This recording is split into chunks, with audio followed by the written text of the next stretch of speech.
the city of Kumasi, did you ever feel intimidated or lost since a lot of them don't speak English there?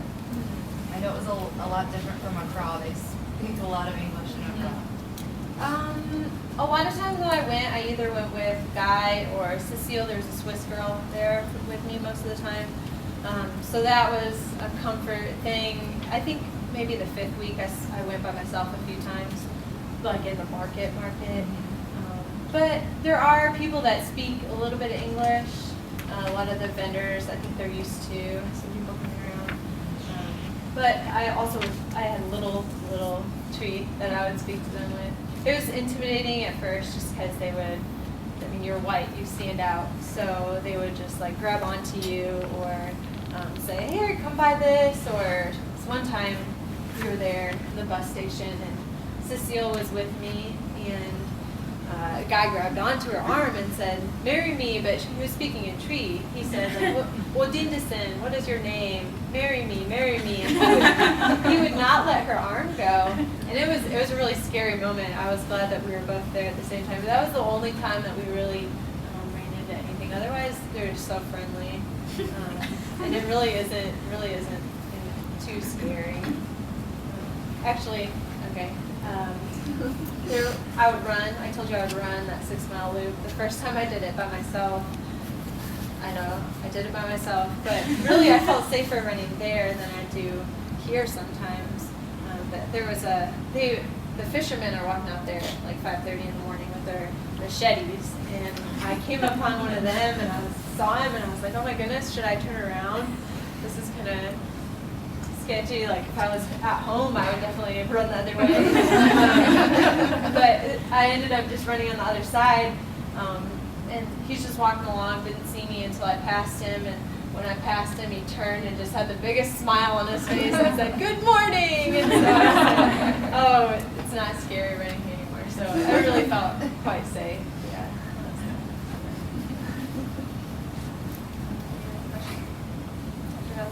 I just wanted to mention 2 things. They're not really questions, Chelsea, but one is when Chelsea was there probably 4 weeks when Abby and I went, and I talked to her on the phone and said, well, what would you like me to bring you? I mean, something that you miss from home, something that you're craving. And she said, I really, really want my organic chemistry textbook.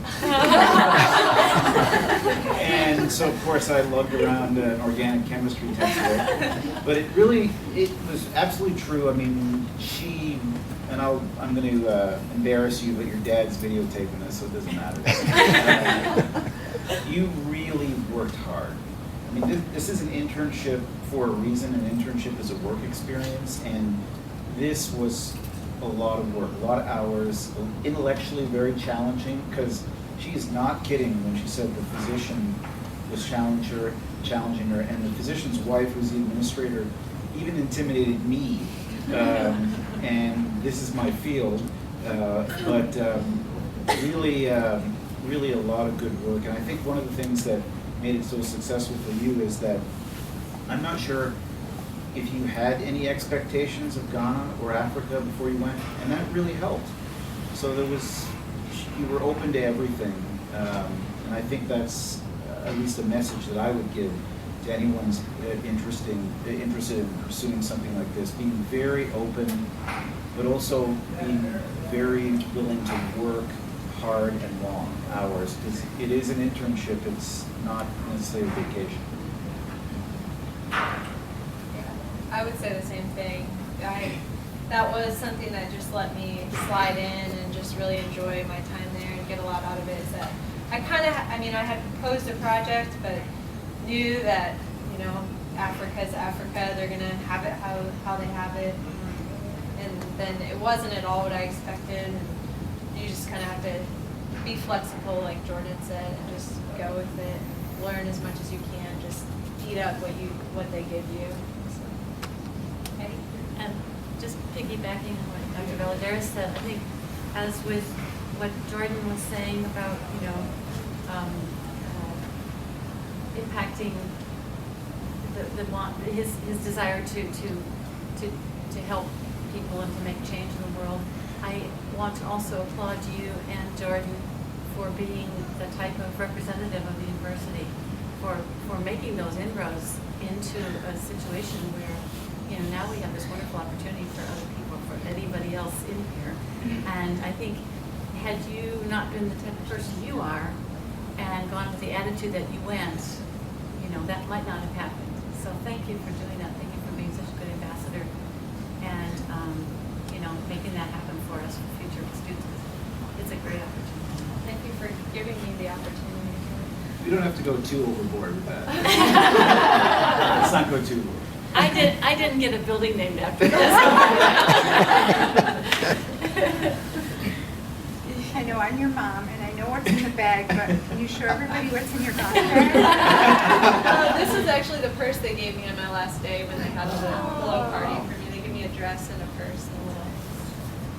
But this was actually just something that I got the first day. Actually, Erica was there.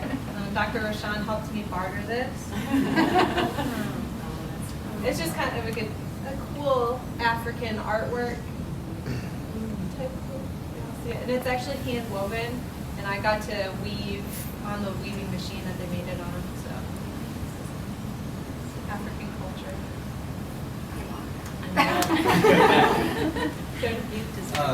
I know, like a lot of people's reservation about taking a trip or doing an internship like this is that you're going somewhere completely foreign, like by yourself. So in that way, it's a lot different than the trip that Eric and I took to go. But like, how did you deal with that? Like, what advice would you give to somebody who's kind of thinking about it, but that seems like a barrier to them? Like I said, kind of already, like just be flexible, be willing to put yourself out there, be willing to, because I think being willing to eat their food even, or speak their language to them, just try it, or just be interested in them.